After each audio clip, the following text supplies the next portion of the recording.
My name is Bruce, the Blind Man Handyman. I got a little tip here for you. So, say you're trying to set up a light bar, and maybe it's a heavy-duty truck like this, and you got a emergency light, and you got some spotlights and different things. So they're going to be running on these relays. So, what I do is I want them all. So on this truck, there's a blue with a white wire down here that's on my key. So as soon as I turn my key on, it puts power to the switches that go to these relays. These relays only run on a small amount of power. Like with the key switch that runs on I think it's a 15 amp fuse, I could probably run 30 of these relays and not pop the breaker. Okay, so don't worry about how many you run. So instead of trying to join all those wires in, my little tip for you is, well, this is what I do. I've got these, I buy these things, they're really cheap.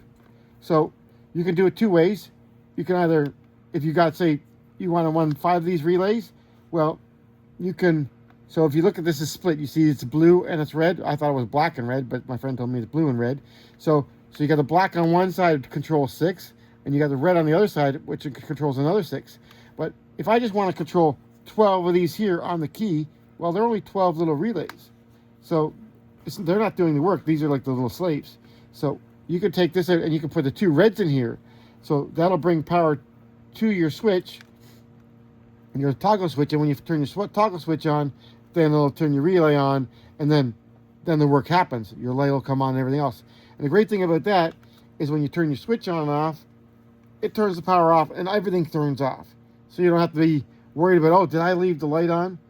So as long as your key is on, then everything, as long as your key is off, everything will turn off. As soon as turn your key on, everything comes off, so you don't have to worry about you draining your battery. Now, my truck itself, it has a separate set of batteries which run on the solar panel and a different alternator, so I can leave some stuff on if I want to be working out there and not run on my truck batteries and worry about having to start.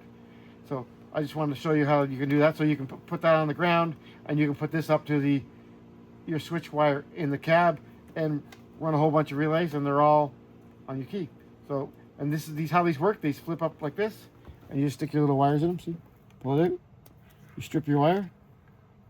Yeah, and it comes in. Mm-hmm. And it keeps it all nice and tidy, so you can push those wires in up. Because a lot of what happens, I find, is people got these connectors, they come with the wires.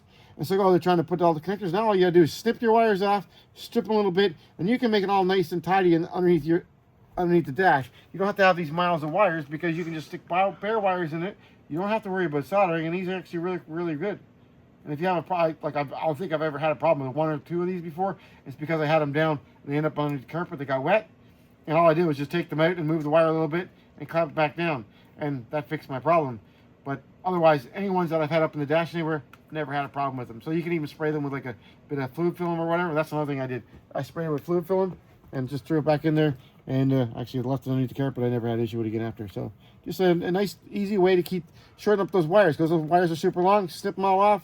Don't have to worry about the connectors. Just put them all in there. And just be mindful of where you put them in. So another tip that I do is I'll cut all the reds, and I'll get all the reds in first. Then I'll cut all the blacks and put the black in. Or another thing that I'll do is I'll use one block. Even though I only got 3 wires in it, this block is just for black. And then I'll get another block like this, because these are only like $1 each. And I'll get the other block will have black in it. So red and black, and then the blocks. And then that also makes so you only got to put 1 wire under 1 ground, unless you think if it was the main load wire. Well, because this can only take a 10 amp wire, so that's like a 30 amp. So if you're doing your main load, well, you don't want to, you could probably run a few things off this, but you just watch your amps and your volts and stuff like that, and just keep track of it, and you should be all right. And put fuses where you need them. All right, thanks for watching the Blind Man Handyman, and I hope this helps. Keep your truck tidy.